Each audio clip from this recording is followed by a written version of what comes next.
ഇന്നത്തെ പാട്ട് നമ്മളെ ചാനലിൽ നമ്മൾ നേരത്തെ അപ്ലോഡ് ചെയ്തിട്ടുണ്ടായിരുന്നു. രാഗി പാകണത് ഞാൻ ജസ്റ്റ് കാണിച്ചു എന്ന് മാത്രമേ ഇതാണ് കേട്ടോ. രാഗി മണ്ണിൽ പാകിയിട്ട് രാഗിന്റെ തേർഡ് ഡേയിൽ ഉണ്ടായിരുന്ന ഗ്രോത്ത് ഏകദേശം ലീഫൊക്കെ അത്യാവശ്യം വിസിബിൾ ആയിട്ട് തന്നെ കാണുന്നുണ്ടായിരുന്നു. വിത്ത് പാകിയ സമയത്ത് ഒരുപാട് രാഗീസ് പാകിയെന്നെങ്കിലും പക്ഷെ മുളച്ച് വന്നപ്പോൾ കുറച്ചേ കാണുന്നുള്ളൂ കേട്ടോ. ഇന്ന് നമുക്ക് ചീരയും കൂടി പാകാണ്ട് ഗൈസ്. ഇതിന്റെ ഒക്കെ മാസ്റ്റർ പ്ലാൻ എന്റെ സ്വന്തം വെല്ലിമ മാത്രമാണ്. വണ്ടിയിലെ ഗൈസ് ആ ചട്ടിയിലുള്ള വെള്ളമുളക് മുതൽ ഈ ചട്ടിയിലുള്ള ചെറുനാരങ്ങന്റെ തൈ വരെ മൂപ്പരാണ് കേട്ടോ കുഴിച്ചിട്ടിട്ടുണ്ടായിരുന്നത്. അപ്പോൾ ചീരവിത്ത് പാകണതിന് മുന്നേ നമ്മൾ ആദ്യം ചെയ്യുന്നത് മണ്ണ് നനക്കുക എന്നുള്ളതാണ് കേട്ടോ. ഇതില് എല്ലാ പാർട്ടും നനഞ്ഞു കുതിർന്നതിന്റെ ശേഷമാണ് ചീരവിത്ത് പാകുന്നത്. അത് മാത്രമല്ല കേട്ടോ, ഞാൻ നേരത്തെ ഒരു വീഡിയോ അപ്ലോഡ് ചെയ്തിട്ടുണ്ടായിരുന്നു മിറാക്കിൾ ഫ്രൂട്ടിനെ കുറിച്ചിട്ട്. അപ്പോൾ അതിന്റെ വിത്ത് മുളക്കുമെന്ന് അറിയാൻ വേണ്ടിയിട്ട് നമ്മൾ ഈ ചെറുനാരങ്ങന്റെ ചട്ടിയിൽ തന്നെ കുഴിച്ചിട്ടിട്ടുണ്ടായിരുന്നു. 5 ദിവസം കഴിഞ്ഞിട്ട് മുളക്കാതായപ്പോൾ ഞാൻ തന്നെ അത് കുഴിച്ചെടുത്ത് നോക്കിയിട്ടുണ്ടായിരുന്നു കേട്ടോ. അപ്പൊ അത് ചെറുതായിട്ട് മുള പൊട്ടി വന്നതായിട്ട് കണ്ടിട്ടുണ്ടായിരുന്നു. അപ്പൊ ഞാൻ തിരിച്ച് അതുപോലെ കുഴിച്ചിടുകയാണ് കേട്ടോ ചെയ്തിട്ടുണ്ടായിരുന്നത്. മിറാക്കിൾ ഫ്രൂട്ടിന്റെ ഗ്രോത്തും കാര്യങ്ങളും ഞാൻ ഷോർട്സ് ആയിട്ട് അപ്ലോഡ് ചെയ്യാം കേട്ടോ. ഗൈസ് ഇതാണ് കേട്ടോ ഞാൻ നേരത്തെ പറഞ്ഞിട്ടുണ്ടായിരുന്ന വെള്ളമുളക്. ഇതൊക്കെ എന്റെ സ്വന്തം വല്യമ്മ നട്ട് നനച്ച് വളർത്തി ഉണ്ടാക്കിയിട്ടുള്ള വെള്ളമുളകാണ്. ഇത് നമ്മളിവിടെ സംഭാരം അടിക്കാനാട്ടോ മെയിൻ ആയിട്ട് യൂസ് ആക്കാറ്. അതേപോലെ തന്നെ തക്കാളിന്റെ വിത്തും കിട്ടിയ സമയത്ത് പാകി കുഴിച്ചിട്ടിട്ടുണ്ടായിരുന്നേ. അതില് മെയിൻ ആയിട്ടുള്ള ഒന്നാണ് കേട്ടോ ആ ചട്ടിയിൽ കാണുന്നത്. ഇത് കുറച്ച് മുന്നെടുത്ത വീഡിയോസ് ആണ്. ഇപ്പൊ ഏകദേശം 2 തക്കാളിയോളം അയിമ തന്നെ ഉണ്ടായി കേട്ടോ. ചീരവിത്ത് പാകണതിന്റെ മുന്നേ നനഞ്ഞ മണ്ണ് നന്നായിട്ട് കിളച്ചിടാണ് കേട്ടോ. ഈ സാധനങ്ങളൊക്കെ ചെയ്യുന്നത് എന്റെ വല്യമ്മനാണ് കേട്ടോ. ഞാൻ ജസ്റ്റ് വീഡിയോ എടുക്കുക മാത്രമാണ് ചെയ്യുന്നത്. മണ്ണ് കിളക്കുന്ന സമയത്ത് മുന്നുണ്ടായിരുന്ന ചേമ്പിന്റെ വിത്തൊക്കെയാണ് കേട്ടോ കഷ്ണമായിട്ട് നമുക്ക് കിട്ടുന്നത്.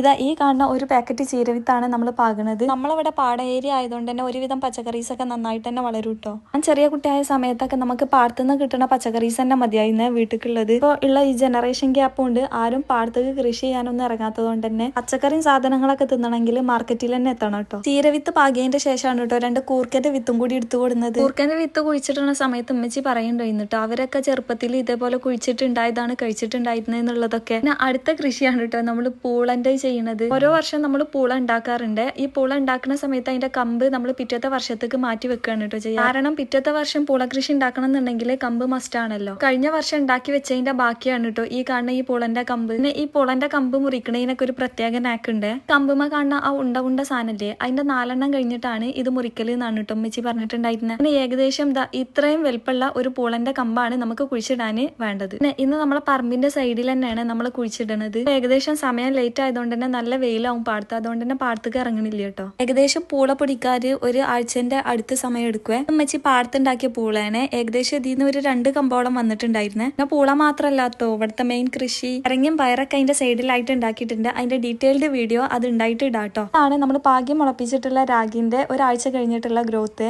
അത്യാവശ്യം തിക്കായിട്ട് തന്നെ വന്നിട്ടുണ്ട്. ലീഫൊക്കെ അത്യാവശ്യം നല്ല വലുപ്പത്തിൽ തന്നെ വന്നിട്ടുണ്ട് കേട്ടോ. രാഗി നമ്മൾ മുളപ്പിച്ചിട്ടുണ്ടായിരുന്നത് ഓട്ടട ചട്ടിയിലാണ് കേട്ടോ. ഇത് കണ്ടിട്ട് ഉമ്മച്ചി ആദ്യം ചോദിക്കുന്നുണ്ടായിരുന്നു ഓട്ടട ചട്ടിയിലൊക്കെ രാഗി ഉണ്ടാക്കി ഉണ്ടാവുക നിലത്തല്ലേ പാകേണ്ടത് എന്നുള്ളത്. ചീരവിത്ത് കുറച്ചൊക്കെ മുളച്ചിട്ടുണ്ടായിരുന്നേ. പിന്നെ അതാ നമ്മൾ കുഴിച്ചിട്ടുണ്ടായിരുന്ന പൂള ഏകദേശം പൊടിച്ച് വന്നിക്കണേ. 5 ദിവസം ആയപ്പോഴാണ് കേട്ടോ പൊടിച്ച് വന്നിട്ടുണ്ടായിരുന്നത്. ആദ്യത്തെ ചെറിയ കമ്പും അതേപോലെ മേലൊരു കമ്പുമാണ് കേട്ടോ ഉണ്ടായിരുന്നത്. പിന്നെ ഏകദേശം 7 ഡേയ്സ് ആയപ്പോഴേക്കുള്ള നമ്മളെ രാഗിന്റെ ഗ്രോത്ത് ആണ് ഈ കാണുന്നത്. അപ്പോൾ ഇതിന്റെ ബാക്കി വീഡിയോസ് അടുത്ത പാർട്ടിൽ അപ്ലോഡ് ചെയ്യാം കേട്ടോ. അപ്പോൾ ഓക്കെ ബൈ.